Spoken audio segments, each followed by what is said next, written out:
Good evening, my loyal Costomaniacs. Once again, it is your old friend, the nefarious archfiend himself, Uncle Chuckie. And at the other end, we have the extraordinary machine builder, Brad. So, how are you tonight, Brad? I can't complain, my friend. I cannot complain. I was over at my parents' house today helping them move furniture from the basement to the attic. I think that would be plenty to complain about. Yeah, it was definitely, well, my brother, the one that's a college professor, he's a linguist. Yeah, he was over there, so I finally got him doing some manual labor, so it all worked out. It was a pain, but it was, and my dad was helping out, and it was kind of fun. It was good, good quality family time.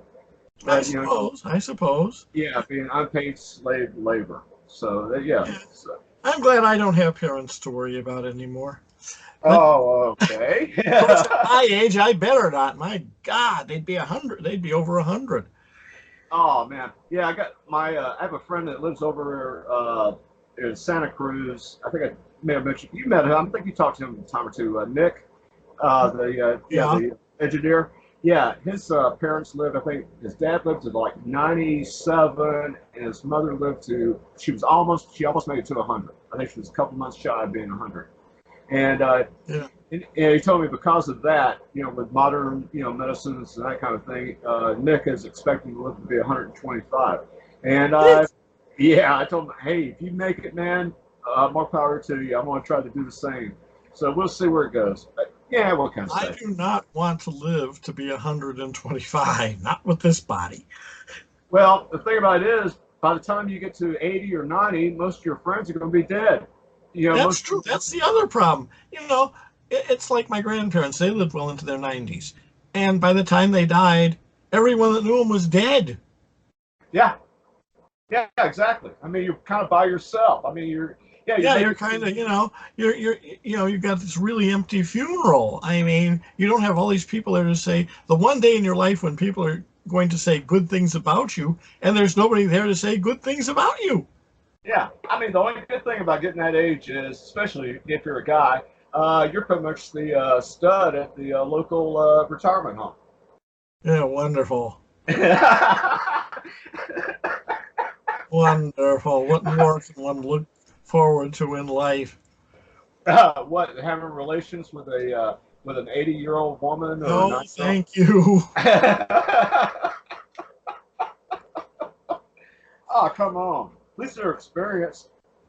Yeah, well, I'm sorry. It doesn't make up for you. No, no. Oh, that reminds Yes. me. Yeah. After what happened with the little old lady next door, my God, this week. Oh, yeah, you told me about That that. was hilarious. She goes off to see her doctor, but Right. nobody knows it. So one of the other neighbors calls the police for a welfare check, thinking something horrible has happened to her. Okay. So we had three police cars here, you know, trying to get into the place, looking in the windows and everything. Alma, are you there? No, Alma wasn't there. She was at her doctor's. Oh, Uh, oh, yeah, and you had like what four cop we had cars over three there, police cars. We had three police cars, three cops. and yeah, you said that one of them broke into her house. Yeah, they kind of got snuck in. Yeah. But Oh, okay. the truth of the matter is, if the person can't do anything, the door is locked, and the person may be laying in there really ill, Yeah, yeah, you can't blame them. Okay, yeah, can't yeah. get mad about that. I mean, it's not like it's a perfectly healthy person and they just decide to walk in because they want to walk in.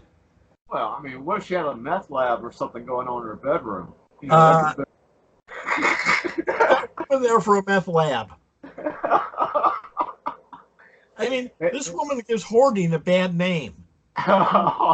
Okay. Yeah, I mean, it's literally, no one can figure out where she sleeps Oh, really? or eats or breathes or what. Just Oh, yeah. oh, what can I say? But I did get a bit of good news. Matter of Yeah, fact, I was okay. telling you Well, about what this. good news did you get? Well, I got a testimonial from a gentleman. I think this is before Shelley came on the show. It's about a week and a half, maybe 2 weeks before Shelley had, appeared with us last Sunday. Yes. Yeah, yeah. Oh, by the way, everybody loved the show. I thought that was just fantastic. Yes, everyone seemed to. Yeah. Yeah. But anyway, I got a testimonial from this guy. His name's Rick, and he lives out in the West Coast. And this guy, Poor fellow.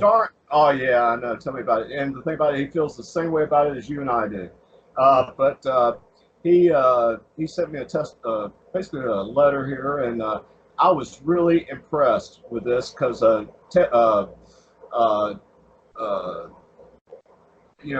been working hard with Shelly and trying to help this guy out. Apparently he had some financial issues or whatever, and felt like he had some serious bad mojo going on. And anyway, apparently things went back to normal here, and he's just a happy camper. And I want to read this to people. I mean, and seriously, okay. This is well, get on to reading it. Yes. All right, here we go.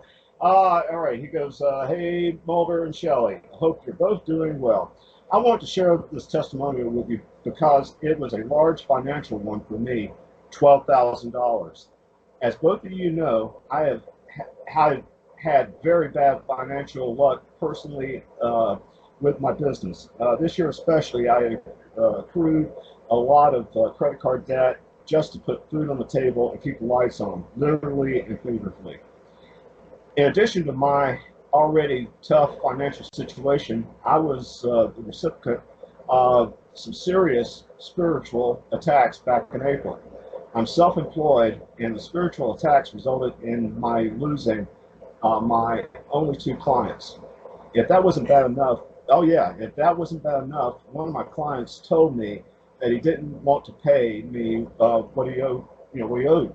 I sent him a letter telling him that the right thing to do was to honor our contract, and he never responded. So I thought I needed to get an attorney, which would cost me even more money. Yeah. So he said, so I started down the rabbit hole of psionics, and I read Uncle Chuckie's ebooks. Of course. Of course. And what does Uncle Chuckie always say?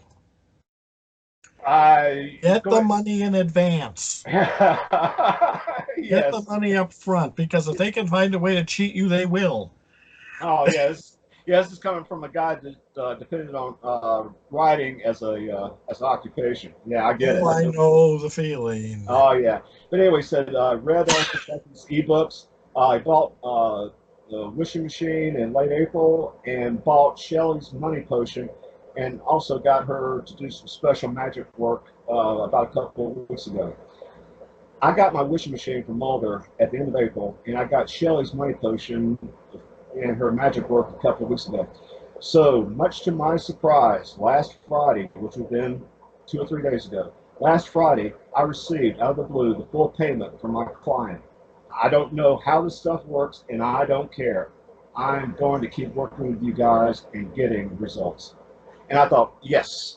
That's good. That's good news. Now, of course, if you had bought one of our machines, why, of course, machines, you would have gotten it even faster. Well, here's the thing, Chuck. Being the nice guy that I am, when he bought the wishing machine, he had a bunch of questions, and I turned him on to you. I know. And now he wants to be a student of yours. Well, if I ever hear from him. I don't know what's going on, but I know he's a busy guy, and but it's no excuse. No excuse. Well, at least we know now he could pay his tuition to you. Yes. Yeah, that's a good thing. And yeah, I actually I wanted to talk to this guy on in person. I gave him a phone call. He and I had talked a few times before. He wanted me to build a few special things for him. And anyway, I talked to him the other night, and he was just telling me. I mean, there's not nearly as much detail in this letter than what was actually what actually happened. But yeah, from what he told me, it was a damn miracle. We got a penny out of this guy, and it just all of a sudden, he sent him everything he owed him out of the blue within a couple of weeks. Mm-hmm. And again, I'm surprised, but I'm not surprised, because every time I have worked with Shelley, using her mojo, her magic, with these machines, it's always been like this. It'd be like a miracle. I mean, again, it's just something that, we really worked, when we did all the work, we we're hoping and we're praying that it'll work, that that our client will get results. But it's we look at it, what are the odds, and then we start working on a situation like this, and I got to assure you, it was screwed up, Chuck. I mean, this guy really was in a world of poop. No, I understand. I understand. I And know the feeling. yeah, exactly. And just out of the blue, all this got resolved for him. And working in conjunction with Shelley and myself. And like I said, these are the kind of letters. I mean, it's not the first time I've gotten this kind of letter, but these are the kind of letters that make me want to continue doing what I'm doing and not retire. Mm-hmm. So like I said, it's just I'm glad that he's doing great now, and I know that he's looking forward to being one of your prized students. So we'll see how that works out. And we'll see if I ever hear from him. Oh, okay. Oh, you'll hear from him, I'm sure. I hope so. Yeah, Yeah, okay. But anyway, so other than that, I mean, that's kind of like I want to be. Hey, I got another trip down to Chicago on the 16th, and I want to be able to afford another limo ride back and forth. Oh, okay. Yes, that was fun. I have decided I don't like driving. Okay. And that is what's good for you is good for the general public, by the way. So. I don't give a damn if it's good for the general public. If it's good for me, it's good for me. Fair enough. But yeah, it's been a pretty good week for me. Like I say, the only really exciting thing was the neighbor disappearing. Oh, yeah. I haven't gotten to that stage yet, but then again, what neighbors I have are not really that close by, and I don't really care. On top of that. Well, I'm probably going to be the one to go wandering off. So, Oh, yeah. You need to try out the invisible fence and wear one of those little shock collars. What I need is to have Donna sew my name and address and phone number into my clothes so that when I wander off in the middle of the night or something, they'll know how to get me home. Oh, I'll put you on a tether. One of those little retractable tethers. All you got to do is mash a button and you just, fly right back to the front door. I think probably work with me. I probably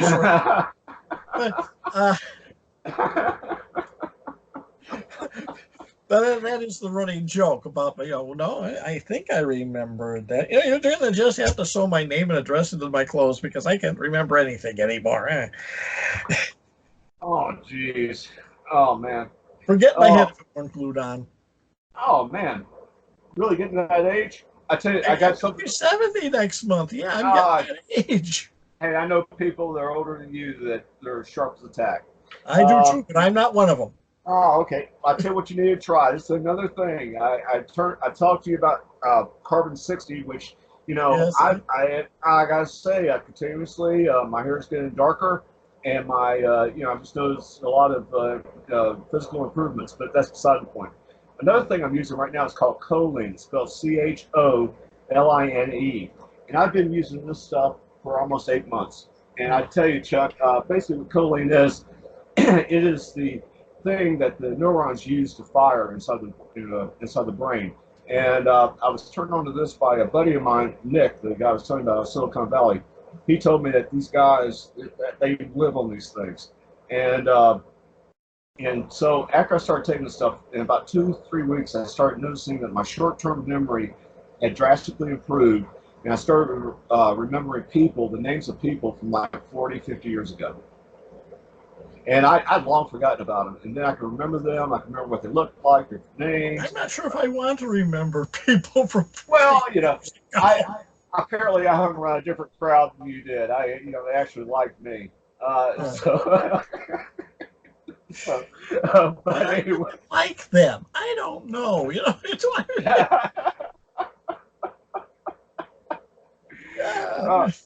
Oh, geez. Well, I mean, something like that, something horrible could happen. I could remember my relatives or something. No. Yeah. Well, I mean, hey, you had a reputation of putting a piece of piano wire around this guy's neck and, Hey, come on, the guy. Hey, he was a school bully. He deserved it. Of course he deserved it. And besides, it was fun. Wow, I'm sure it is. I mean, you had the upper hand. Well, I mean, and it was so nice of the school band to play my favorite piece of music, so I knew exactly when it was going to get really loud, so no one could hear his gurgling. I Oh, damn! You really had this planned out. well, as soon as I heard it, I knew what I was going to do. I was like, oh yeah, I got him. So, do you But the all? best part was, when after it was over, and he had to figure out how to get home to change his underwear. Oh, yeah, good. And yeah, exactly. And I mean, was this like a normal thing you carried with you, Oh, of course. like a rant? Oh, so you actually did that? Yeah, of course. What grade were you in at the time? I'm just curious. What? What grade I were was you in? 16. You were 16 years Junior old. high school. Yeah. Okay. And I had my And garrote, and I had my dime store compass with the pencil remover, which made okay. one hell of a punch dagger. Mm-hmm. Mm-hmm. Yeah. Yeah. And for after school, I had my dagger, my 6-inch dagger strapped to my leg. Uh, dear old lady Damn. Beth, who still sits on my desk as a paperweight. Ah, damn. So you are definitely armed. I guess back I then that was the was it. smallest kid in the school, and I was the most badass one there. I was the killer nerd. Oh, okay. All right. All right. Hmm. Glasses, pocket protector, slide rule. Oh, that guy. Did you have a Yeah, and briefcase that also? guy with a dagger, and in his pocket protector is this punch dagger. Gee, I wasn't nearly as sophisticated as you. I just used a number two No, you pencil. weren't. I mean, Uh, oh well. Oh geez. I Yeah. remember, and of course, at home at dinner, I was telling my father about this, and he said, "Where did you learn how to do that?" And I said, "From Gunga Din," Hmm. because the old movie Gunga Din with Sam Jaffe and various other actors from the 1930s. The bad people, the thugs in India, in the movie, they would strangle people with a scarf, and they had a technique for throwing the scarf over the person's head and then pulling it so that it would cross in the front on the windpipe. Oh, okay. You learn all kinds of things from old movies. And so Oh. that's what I did with the garage. Oh, geez. I just watch military training films on Oh, those aren't YouTube. any good. Oh, come on. Oh, I tell you this one Those are, martial. hey, military training films are for people who are being paid to be killed. Okay? Oh, oh, there's one thing That's not a good source. Hmm, there's one thing I want to learn how to do, and I think it's called Krav Maga, or yeah, Crave or Krav Maga. And are you familiar with that at all? Do you know what that is? No. Okay. The history behind it is back during the World War II, there was a Jewish martial arts expert, and he Yeah. had to come up with a very efficient way to teach other people to disarm the Germans, kill them, and take their guns. Okay, he's kind of a guerrilla fighter, a Jewish Yeah. guerrilla Of course, fighter. I would think Okay, it'd be more efficient to kill them first and then disarm them. well, yeah, I think he went through a series of things, which you're probably right. I'm sure that was I mean, probably there's a matter of efficiencies. It's less yeah, work. yeah, exactly. But to basically just train them to simple techniques they can use to pretty much take a person out real fast, and anybody could do it. And anyway, he learned how to do this stuff, and when after World War II, he goes to Israel, and he was the guy who trained the first Israeli army hand-to-hand combat. Mm. And the technique they came up with was the same one that he developed in Europe during the war. And I've seen this thing. Basically, he shows how you can take your thumb or your forefinger and you just press the trachea or the Adam's apple of of a man's throat and just Mhm. squeeze. And it's Yeah. less force than pulling the tab on a can of soda. You could basically kill that guy by Yeah, crushing the absolutely. trachea. Absolutely. Yes, yes, yes. Of Yeah. course, when you do that, you have to intone. I find your lack of faith disturbing. Oh, speaking You of. have to say that. Oh, yeah. I Oh, find your lack of faith disturbing while you're strangling. Otherwise, it doesn't count. oh yeah, yeah. It's not dramatic enough. Yeah, I get you. I get you. But yeah, I'm glad you kind of brought that up. That's the Mandela effect thing. Now, I was talking to Oh, my that nonsense again. I was talking to my brother today, and he took notes here on his tablet of the things he's Well, going to look why? at. I see no practical value in it. Oh, I do. I think it just proves that what I'm thinking about reality, and that it's fluid. That and your reality is definitely different than mine. Oh, No. absolutely. Oh I'm yeah. looking Oh. around the room. Yeah, it certainly is. Yeah, Yeah. my No. reality is different from just about everybody's. Yeah, I know. I perceive the world a little bit differently than you do. But no, I thought it was interesting because I think it proves that there's glitches in the quote unquote matrix, which we call reality. And I mean, people, from the way I remember it, and I think it was the second Star Wars movie. Luke's hanging off of this antenna or something inside of a Whatever he fell off. yeah, Of it. whatever it was. And he just got finished having his fight with Darth Vader, and Darth Vader looks to him, and everybody remembers Darth Vader saying these words, "Luke, I am your father." Well, now it says, "No, I am your father." And so little things Oh, like that. nice. Yeah, yeah. And I remember, like, for example, Gilligan's Island. How do you put all this into a bomb? Well, I know. I'm looking. This is just an observation of things, and I'm noticing there's some glitches. But for example, Gilligan's Island. Gilligan. What Mhm. color was Gilligan's hat? And I think you and I had this conversation Thursday. What color was Gilligan's hat? Well, I remember it being white. Everybody I know remembers it being white. But if you watch the color uh, episodes, the episodes are in color. His hat is tan, it's beige, and I remember the color ones. Matter of fact, I watched those more than I watched the black and white ones. And and it's little things like that. And I've noticed. Oh, by the way, what color is the sun? When you were a kid, what color was the sun? The sun is a yellow star. Have you looked at That it is the lately? color of the sun. Have you looked at it lately? Not if I particularly enjoy keeping my eyesight. No. Well, you can glance at it, not, don't be an idiot about it, but you can glance at it.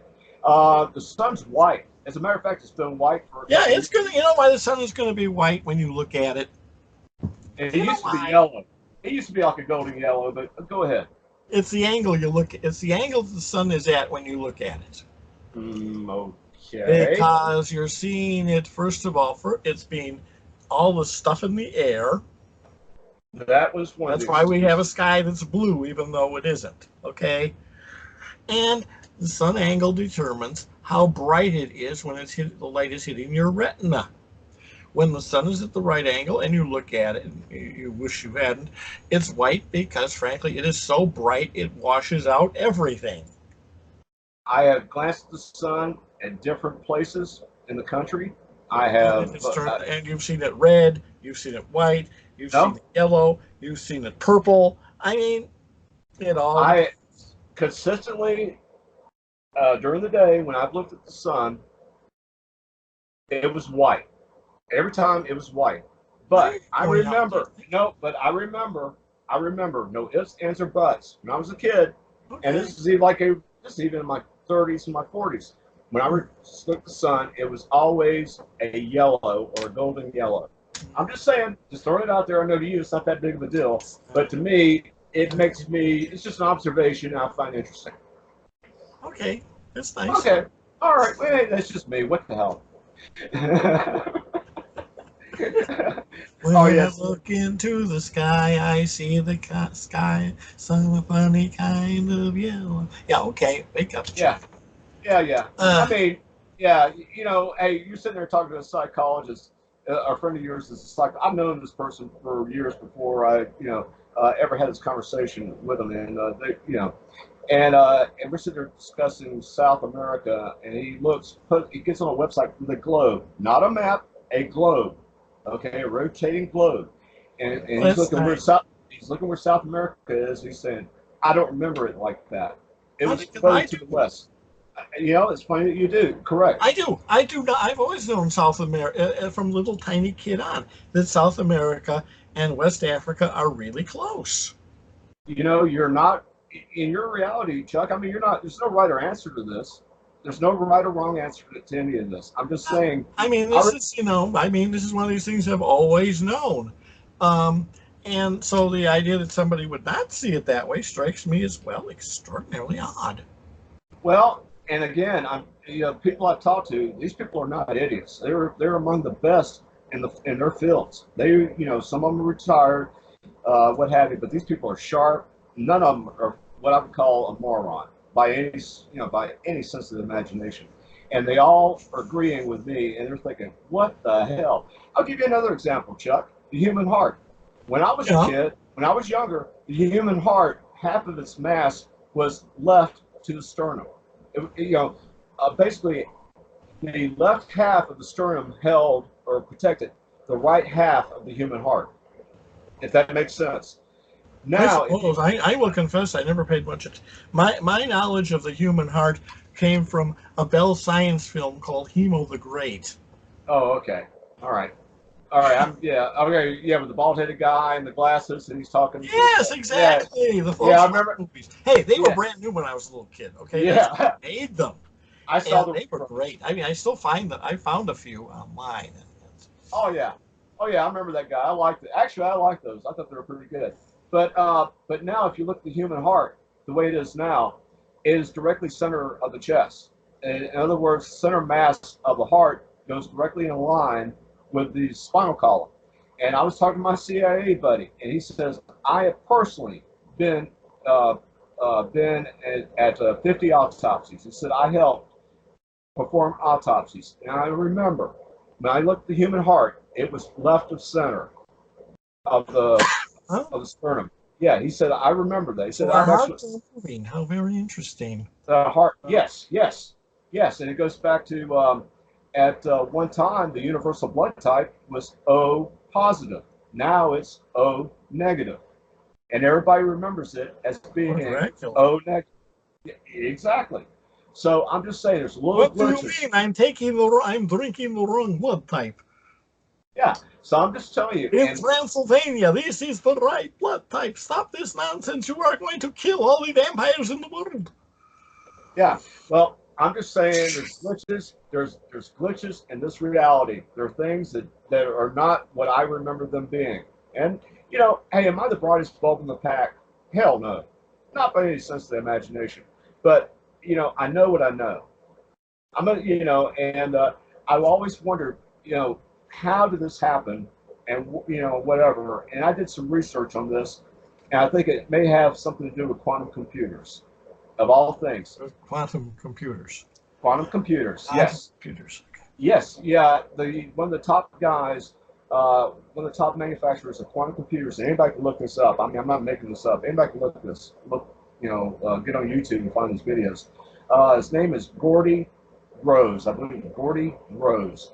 And he is out of Canada, and he works for a company called D-Wave, which is the largest manufacturer of quantum computers. And somebody asked him, I said, how do these things work? And he says, basically, they tap into the resources of other dimensions. That's what he said. This is the top guy, the top IT guy, the guy that's behind all this stuff. And I'm thinking, okay, now, if he's true, this is just taking, I'm following this line of logic here. If this is true, then the possibility is that these computers are going into other dimensions, other realities, and somehow or another, it's coming up with works. That's giving a new definition to the cloud. Yeah, exactly. And your data is all in another dimension. And I know of a software company in Connecticut, and they're one of the largest in what they do in food distribution. And the man who owns, or who's the founder and the owner of that company, that's what he's saying. He says, the name of foods and products are changing. The way things are spelled, it changes. Everybody remembers it the way it is now, but he remembers it entirely different. Okay. I'm just saying. It's just, it ain't just me. And they think they call it a confabulation. It's like when you believe a lie, or you believe, like, remember that thing you were telling me about the guy who claimed he went to a party? And I got him persuaded. Yeah, and he is convinced that he was at he saw an incident, very Mm-hmm. funny incident, that did not occur at a Mm-hmm. party that never happened in a place that never existed. Well, and again, could that be a confabulation? Could all this be a just some bullshit that was passed along on the internet, and I picked up on it, and I'm saying to myself, maybe they're right. Maybe it is this way. Well, no, it's not like that exactly, Chuck. I mean, I actually remember things. I mean, and I look at them now. For example, you and I were talking about the Wizard of Oz. When I watched Wizard of Oz as a kid, when I was like 7 or 8 years old, and I think I probably watched it at 12 or 13. The only reason why is at the time we only had 3 channels, and that was the only thing that was on Sunday. Yeah, yeah. And so, That was anyway, the bad old days when we the had battle. dial phones and Oh, yeah, exactly. only Rotary. only 5 channels on the television, and Oh, you were oh lucky. my God, yes, it was a horrible time. Oh, yeah. I think I did have 5 channels. I had TBS, CBS, ABC, NBC, Yeah, and public and public and independent, like we did in yeah, Chicago. yeah, yeah. I think that Of was course, it. by the time you would have been that age, actually, we would have the UHF channels. Yeah, I think we were just getting into that. Hmm. That's what TBS was on. Was a U.S. Ours was channel our PBS channel was channel 11. Uh-huh. Yes, and a waste of air and a waste of good bandwidth there never Oh, was until they acquired Doctor Who. uh-huh. Oh yeah, yeah, yeah. Yeah, I've watched that show. I thought it was pretty interesting. I never could Well, the really. old Doctor Who's were good. Yeah, then they started the other ones and they sucked. And I haven't looked at Doctor Who in many years, though I have So the older ones in my collection. yeah, what was the deal? Like every season they had like a different Doctor Who, or they Not changed. every so much every season. Tom Baker went several seasons, and of course the BBC defines seasons much differently than they did. Uh-huh. Uh-huh. Uh, and of course a lot of the cable channels they originate. They come out of English companies now, and so their idea of a season is 4 episodes or something. Mm. That's reruns for 6 months. Right, right, right. I'm thinking of a certain ghost show that does that. And I'm sorry, I can only watch Zach Bacon's Become Possessed so many times. You know, You know, I got to ask myself if this is really happening, and I'm just going to say I'm going to take another leap of faith, and we'll just say, okay, it's actually happening. The guy's getting possessed. I mean, how many times does this have to happen to you before you realize that maybe this is not your calling? well, yeah, I mean, there's some things, and frankly, there's some things they do on that show that I really question. And not just in the, because I have no ethics, but I question, are they really getting this, or is something being futzed with in the equipment? Uh huh. Uh huh. Um, and so, basically, I have a rule. I believe in hauntings because I've experienced them. But generally, the providence I require is that I have to be standing next to the person that it's happening to. Mm-hmm. Like at one time, we were at a place we frequented, and a friend of ours was taking pictures of his girlfriend, and he had his digital camera, and he took the pictures, and I was standing next to him while he was taking the pictures. Right. Okay, and then we're back in the lounge, and he's looking at the pictures, and he had one. God, something weird must have happened with a light must have leaked in or something, and I went over his shoulder and I said, "Don't erase that." It Mm-hmm. was all the girl was all covered with light streams. Hmm. There were 3 pictures like that. Now, this place that we were in was well known to be haunted. Okay. Things would fly across the room. Right. Right. I mean, so this was and I said, "That's the ghost." Yeah, Hmm. yeah. I mean, because yeah. But like I say, I knew the providence. I was standing literally next to him while he was taking the pictures, and there was nothing there. Right. And it showed up on the digital photography. Wow. So, but that's something I believe because, like I say, I'm there. Right. Right. Back in 2012, my wife and I were eating lunch, and a little plastic Christmas tree leaped leaped several inches into the air and then fell. Right, right. Yeah, I mean, yeah, I mean, you see, when you actually see something like that, okay, you're there, you know, you experienced it. Right, right. Yeah, so that you believe. When you see someone on television and they act strange, okay, is this real or is this Memorex? Right, right, We don't know. right. Oh yeah. And so you can take some of it just, suspend disbelief. Yeah. Mm-hmm. And some of it's just fun. Right, And some right. of it you look at and go, no, a ghost is not going to do that. You know, Oh wow. yeah.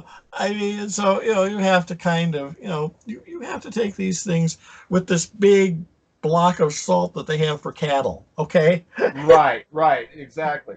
Yeah. And that's how you really have to look at everything in life almost.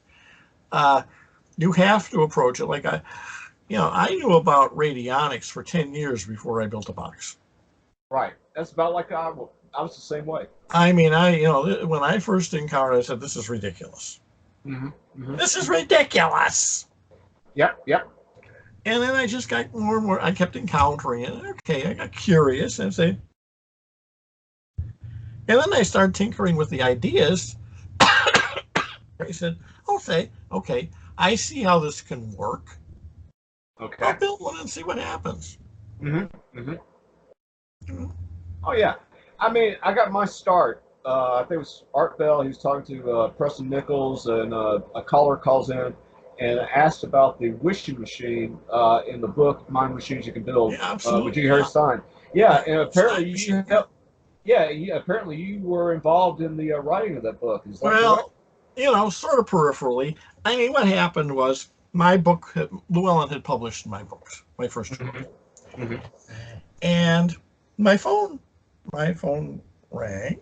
The answering machine went off because I was screening my calls in those days, and so okay, so my name is G. Harry Stein, and I want to talk about radionics. And I picked up the phone. And I said, "Hello, Mr. Stein. What can I do for you?" And we started, and he was writing this book, and he wanted to bounce some ideas off of somebody who'd written a book on it. Uh-huh. Yep. And so he had gotten a hold of Llewellyn, and they had given him my phone number. Nice of them. Mm-hmm. And but in this case, it worked out. And so we talked about this stuff for a number of hours actually. Mm-hmm. Oh yeah. Yeah. And of course, I remember when we were having dinner and Josh asked me if I was, upset that my name wasn't anywhere in the book. And I said no, because frankly, my reputation in the Orthodox radionic community was such then, and frankly still is in a lot of them, that Yeah, that's it true. would have been That's true. poison for him to. There Mm-hmm. was no way he could have. I would not have expected him to. Mm-hmm. Mm-hmm. But there was actually a section in there very specifically about what we were talking about.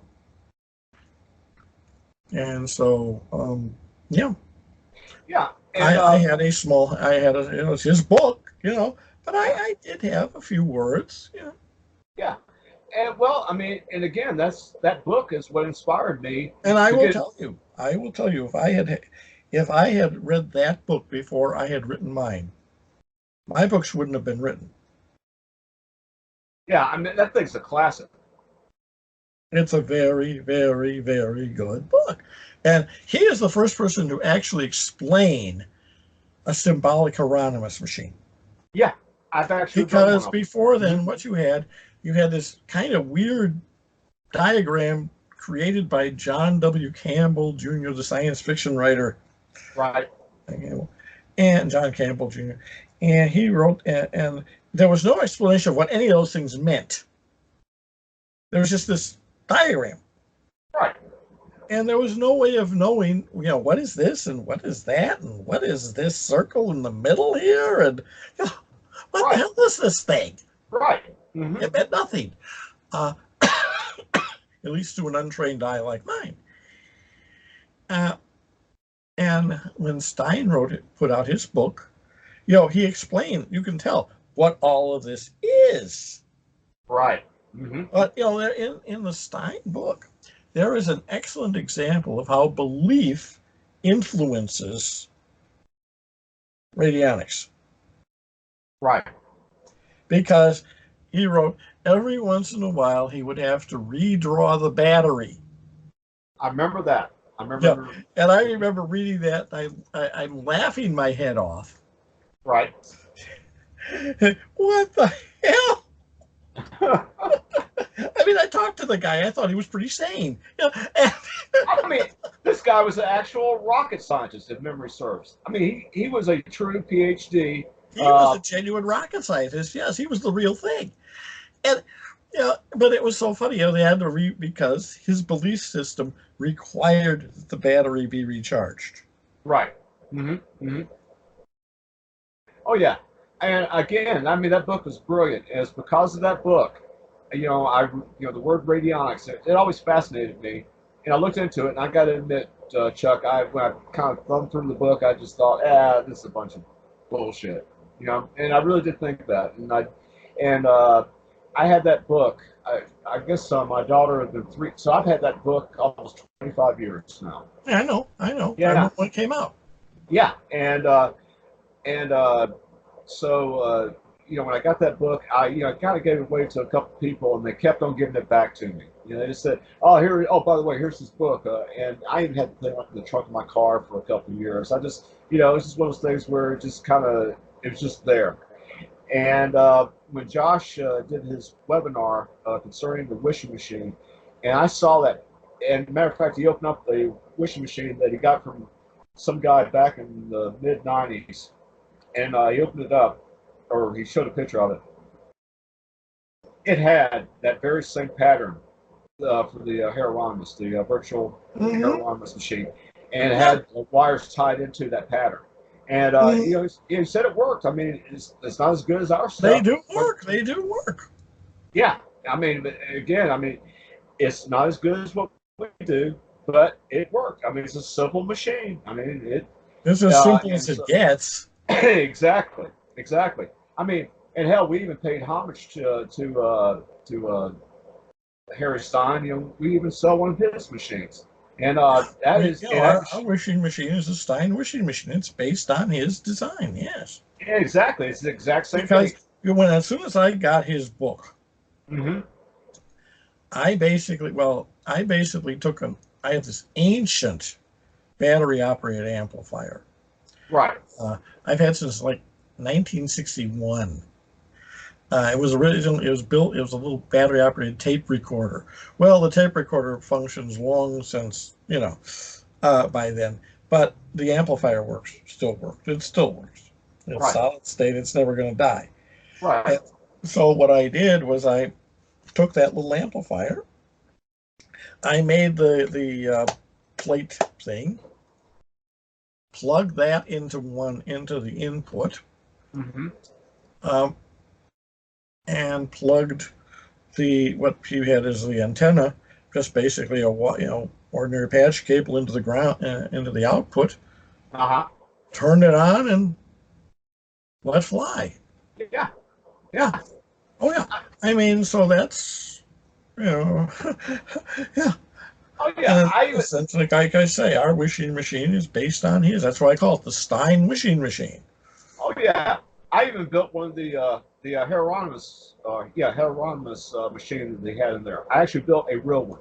The one with the prism. And, my God! Finding the prism. Yeah. Oh, I got them off of eBay. But I mean, you got to understand. When I first got into radionics, there was no eBay. Oh, okay. You couldn't find the components for an original Hieronymus machine. I mean, it was real simple. It had a like some kind of a probe with a I think it was a capacitor hooked to it. So it'd be a certain frequency. You had to so many coil or so many turns around this little tube. I just used a piece of plastic pipe. I got it over at Lowe's, and I mean, it was a very simple machine, and you pretty much, the crystal, I guess, as you or the prism, as you turn the machine, you did the stick plate thing, and once you got a stick, wherever the prism turned to is, it pretty much gave you a readout of whatever the Now, element the was. Hieronymus patent, I don't know if you've ever seen the actual Hieronymus patent. Mm-hmm. It actually, he has a modification of that front end where he gets rid of the crystal and he just has an input, like in a witness sample can. Right. And gets rid of the prism altogether. What you're talking about with the Hieronymus machine, though, is a modified 1940s radio receiver. That's all it is. That's all it is. And so basically, what I could, that's when I came up with my little box thing, for people who didn't want to do all the work of building. Just take a little radio, have the input, hooked to where the witness app would go, and the output's the antenna, and you tune it from that, and you've got a radionic box. Yeah. And I remember when I did that interview with Josh, and he's like, "What the hell?" No, he was like, because he's trying to sell his wishing machine, and could you build it home? And I told him. Oh yeah. Your response was wonderful. Well, you asked him. Yeah, exactly. You asked. You asked. Yeah, I mean, is it as good as some of the stuff we built? No, I have to. Actually, it's good. It is. But do you think it's as good as our stuff? In the right hands, yeah. You the key in the right hands. I mean, but remember, it's true with everything we build and what anyone else builds. Yes. The instrument is nothing more than the extension of the operator. Yeah. I mean, I've gotten to the point, Chuck, where at nighttime, for example, I can imagine building a machine from scratch. Build a machine, have it sitting there, and in my imagination, have it built, and I will take my thumb and go across the headboard of my desk, my stick plate, and imagine tuning the dials. And I would perform this is the ultimate in virtual machines, and I still get pretty decent results. I have to admit that. You know what you're doing? You're simply creating a working thought form. Yeah. Al G. Manning wrote about something similar, only he wasn't doing radionics, but the similar process in the 1970s. And basically you would visualize like this electronic gadget, and you would visualize plugging things into it, and it would do things. Yeah, this is... Yeah. Well, I mean, hell, you can get as basic as a flashlight. I mean, of course. Yeah. That was another spur of the moment response to Josh. Very first interview I did with him, but he said, well, first to do his stuff in their house. And I thought for 2 seconds, I said, a flashlight. Yeah. Yeah, and I understand how that could be used as a very simple telephone. I mean, that's the thing. It is the telephone.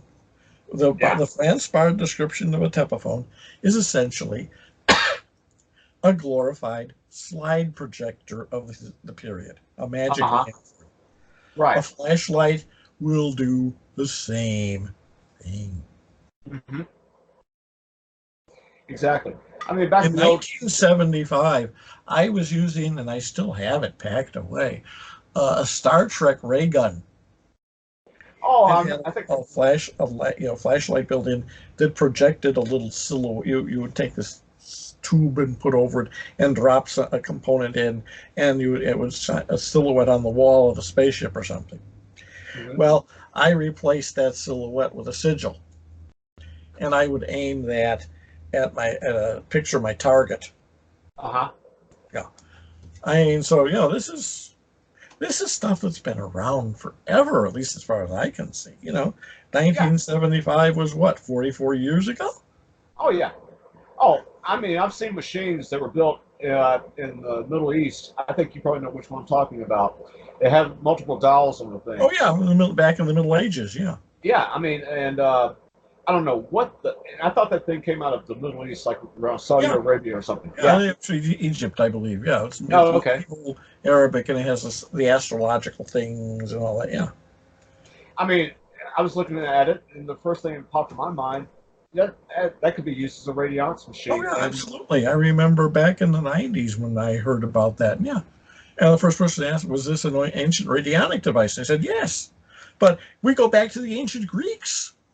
yeah, They had a gadget called the rhombus, which was actually more of a, like one of these planet things, oh and yeah, hmm turn it, and in turning it, it would change the position of the planets or something.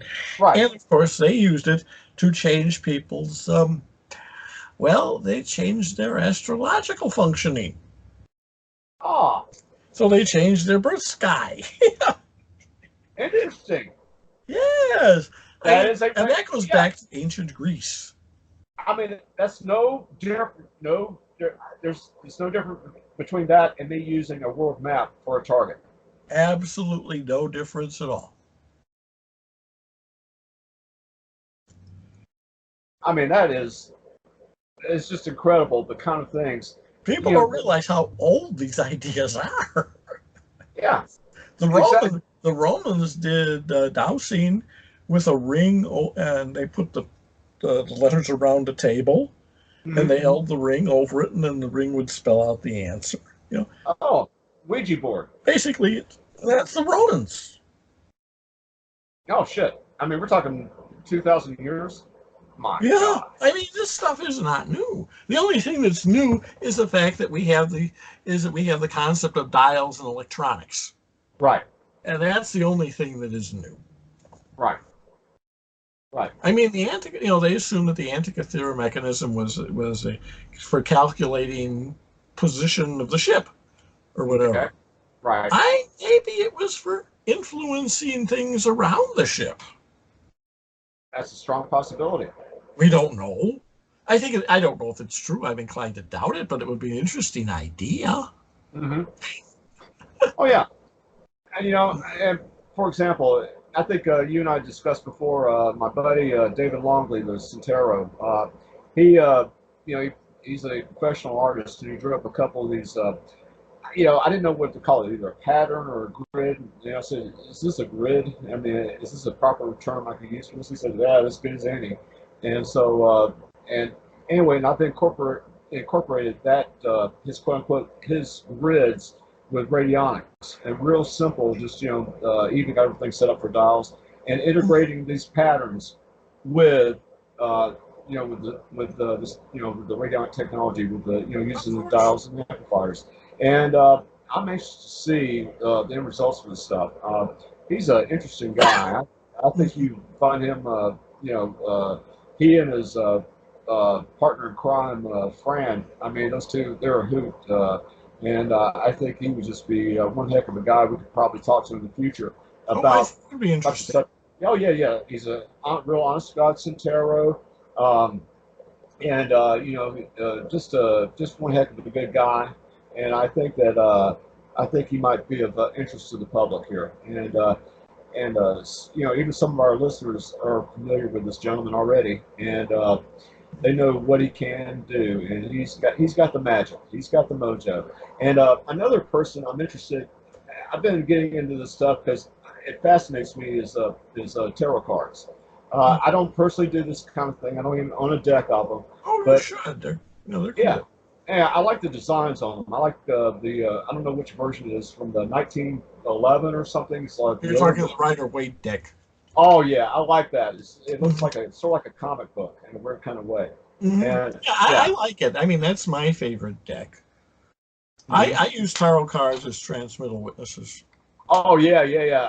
Matter of fact, what's your favorite? The tower, the The tower. Tower is good. Oh yeah, yeah. You gave me that one to use as a witness sample for the special That's people in our really good lives. for dealing with things, and hmm hmm dealing with little problems, Yes, yes, exactly. deranged Yeah. girlfriends, that sort of thing. But yeah, these are the kind of people I kind of bring on. But I got to say, what Shelley did last week, I've really got a lot of positive feedback Oh yeah, from. everybody liked that. Everybody Oh yeah, liked. I think they were sick of hearing us, and so they wanted to hear somebody else. oh yeah. But yeah, Let I me mean, take another sniff of the potion here. yeah, oh yeah, lavender. That's the one of the ingredients is lavender. So, Yeah, so but oh yeah, I use that stuff religiously, and I again with I use it religiously. I know how you are. I couldn't resist that one. You walked Well, into it. Yeah. yeah, da ching. But yeah, it's I've used that stuff, and I have to say, hey, when I incorporate it with the machines, it just works great. And you know, my hat's off to her. I think what she She what she was brought a to the table. fun guest. She was a fun guest. I enjoyed that. Yeah, exactly. So I mean, that's just one of my my friends. I have a nice close inner circle, and that's one of them. And so, I figured the world would probably appreciate what she had to say. And again, just from the testimonial I got from this guy, that I read to you tonight. I mean, this is the kind of stuff. This is not the first time, working with her, we've had this kind of results. I Oh, mean, I've gotten them too. I've gotten all kinds of things. Basically, it's I read your book saved my life, sort of thing. And yeah, exactly. And so, it's it's always very nice to hear yes, that. it is. I agree with you. I agree with you, and it really makes. I used your I used the methods in your book, and my mother fell down the stairs. I am sorry. I always like hearing those things. Yeah, yeah, I know that makes you feel so much better about yourself. But no, it's again, it's just little things like this, and we're making a difference in people's lives, and Yeah, we I do. do find, yeah, and what can I But say? I am out to be serious. When I was in the hospital, and the fact of the matter is, I wasn't sure I wanted to get out. Uh-huh. I figured, I was just a crackpot and a failure, and I basically had put my money on the wrong horse. Uh-huh. And okay, here I am. I'm dying. Good, it's over. And I started getting these get well cards from all over the world, and they would most would say, "You don't know who I am, but your books," and then the testimony to follow. Mm-hmm. Mm-hmm. And I go, "Huh? What?" Because I assumed no one had ever heard of me, that I was just a forgotten crackpot and failure. Right. So yeah, I mean, it's there. Yeah. Well, like I said, Chuck, I got I the had a whole inspiration. goddamn wall of those cards. Yeah, you tell me. The nurses, I'd get a new nurse because they kept changing the nurses because I was such a bad patient. I drove them mad. I Oh, I'm think I drove shocked. 3 nurses to suicide. But Oh, I'm shocked. and they would come in, and the first thing they would see is this wall of get well cards. Uh-huh. And they're like, huh? Who is this guy? But yeah, it's like I said, And I Chuck. I would mean, say, I have no idea who this guy is. I'm just a crackpot. yeah, yeah. Well, it's because of your work, Chuck, that you and I have done the things we've done together. I mean, if I never read your first book, Elementary Psionics, if I'd never read that, I would not be where I'm at today. That's true. You wouldn't. You would be Yeah. a normal, sane person. Probably so, with some weird ideas about why the heck is Gilligan's hat Whatever white. possessed me to read this? Whatever possessed me to write this thing? Hey, I got to admit, when I saw the stuff, the sigils, I don't forget which book that was. I think about it as something like Sonic Warfare or something. There were several of them where I've used Yeah, it. Psionic Power was the first one where I put them in. Oh yeah, I had the appendix, and I had fun with those because what I did is I updated. Uh-huh. So, they would say in the grimoire, he commands 2,000 legions of blah, blah, blah, blah, blah, blah. And no, we don't care about, no one cares about that, Yeah, yeah. I say, This pattern incites to bloodshed and murder. Just the Yeah. thing for a family reunion. Exactly. Exactly. But Or you know, in addition to being the only spirit with feet. Yes. oh geez, and I thought I saw these things and it just kind of scared me. Like, holy shit, what the hell am I reading here? When I first saw these, you bringing in all these demons, and I kind of did some research on it, and I realized, okay, you're not exactly a devil worshiper if you were to use some of their attributes toward a particular target, and somehow or another I was able to you know work it out in my mind where it wasn't necessarily a bad thing.